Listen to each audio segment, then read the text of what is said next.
আগামী ২৬ অক্টোবর অনুষ্ঠিত হবে বাংলাদেশ ফুটবল ফেডারেশন নির্বাচন। গত ১৫ সেপ্টেম্বর সেই নির্বাচনের সভাপতি পদে লড়াইয়ের ঘোষণা দেন বাফুফের সাবেক সহসভাপতি তরফদার রুহুল আমিন এবং তরফদারে সেই সিদ্ধান্তে প্রকাশ্য সমর্থন জানান বাংলাদেশ জাতীয় দলের সাবেক অধিনায়ক ও বিএনপি নেতা আমিনুল হক। আমরা রুহুল আমিন তরফদার সাহেবকে আমরা সমর্থন দিচ্ছি এবং আমরা চাইব যে উনি দলমতের ঊর্ধ্বে গিয়ে, আমরা যেহেতু প্রথমেই বলেছি যে আমরা কোনো রাজনৈতিকরণ এবং দলীয়করণ করতে চাই না ক্রীড়াঙ্গনে, সেই জায়গা থেকে আমরা তাকে সমর্থন দিয়েছি। শোনা যাচ্ছিল বাফুফের সভাপতির পদে লড়তে চান আরেক সহসভাপতি ও বিএনপি নেতা তাবিদ আউয়ালও। তবে তরফদার রুহুল আমিনের ঘোষণা ও তাকে আমিনুল হকের সমর্থনের পর ধারণা করা হচ্ছিল বাফুফে নির্বাচন থেকে সরে আসবেন তাবিদ আউয়াল। তবে জল্পনা উল্টে গেছে আজ।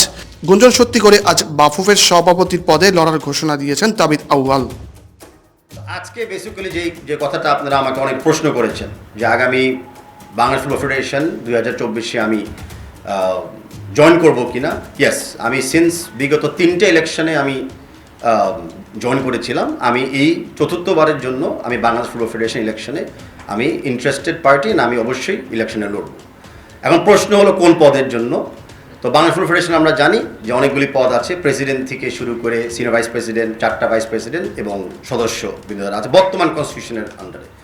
তো বর্তমান কনস্টিটিউশনের আন্ডারে আমি প্রেসিডেন্ট পদের জন্য আপনাদেরকে অফিস জানাতে চাচ্ছি যে আমি লড়ব।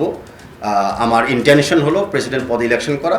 নির্বাচনের লড়ার ঘোষণা দিয়েছেন, তবে জিতলে কি কাজ করবেন সেই বিষয়ে আজ কোনো পরিকল্পনা দেননি তাবিদ। নির্বাচনের আনুষ্ঠানিক তফসিল ঘোষণার পর নিজের ইশতেহার সম্পর্কে জানাবেন বাফুফের দুইবারের সহসভাপতি। বাফুফের নির্বাচনে তাবিদ আউয়ালের প্রতিদ্বন্দ্বী তরফদার রুহুল আমিনকে সমর্থন জানিয়েছেন আমিনুল হক। তাবিদ ও আমিনুল দুজনেই রাজনীতি করেন বিএনপির হয়ে।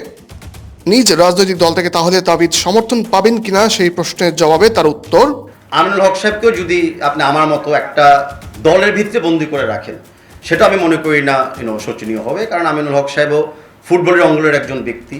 উনিও সাবেক ফুটবল দলের অধিনায়ক ছিলেন এবং উনি সাফ গোল্ডও জয়লাভ করেছিলেন। তা এখন কে কোন পরিচয় দিয়ে কাকে সাপোর্ট করছে, এটা আমি মনে করি তাদের ইন্ডিভিজুয়াল জায়গাতেই সীমিত রাখা ভালো। 2012 ও 2016 সালের বাফুফে নির্বাচনে সহ সভাপতি নির্বাচিত হয়েছিলেন তাবিদ আউয়াল। সে সময় নিজের পকেট থেকে বাফুফেকে ঋণও দিয়েছেন কয়েক কোটি টাকা। সেই ঋণের টাকা আজও ফেরত পাননি তাবিদ। ঋণের টাকা ফেরত চাইলে বাফুফে থেকে যা শুনতে পান, বাফুফের আর্থিক অবস্থা কি আমি তো ঠিকমতো জানি না, কারণ আমি 4 বছর বাফুফের ভিতরে নাই, তাই এই ফাইন্যান্সিয়ালসগুলি আমার কাছে নাই। তবে আপনার মতো আমিও শুনি, যখন আমি যে লোনটা আমি বাফুফকে দিয়েছিলাম, ওই লোনটা চাওয়ার সময় আমিও শুনি টাকা নাই।